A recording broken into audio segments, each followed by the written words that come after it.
privilégié au sommet des falaises d'Étretat. L'ex-musée Ningesser-Écoli aurait pu devenir un café ou un restaurant, vu la fréquentation touristique.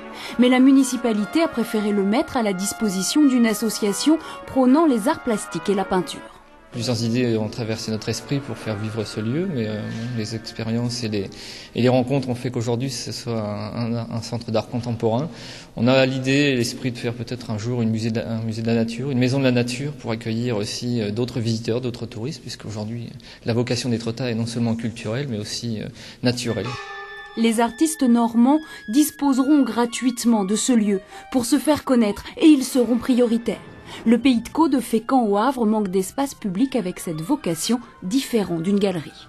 C'est le public qui va juger le travail de l'artiste. Et là, on n'a plus le contact avec le professionnel qui va diriger l'œil en fait, du public.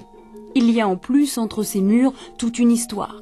Cet ancien musée existe depuis les années 60. C'est un lieu qui a déjà une âme. Je veux dire, c'est pas un lieu qui est neuf, qu'on va inaugurer, mais qui est tout neuf. C'est déjà un lieu qui a déjà une âme. C'est bien en fait d'arriver dans ce lieu qui est déjà en fait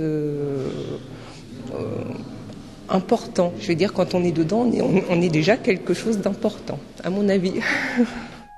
L'espace art contemporain est ouvert exclusivement le week-end jusqu'à la mi-juin et puis tous les jours pendant la haute saison.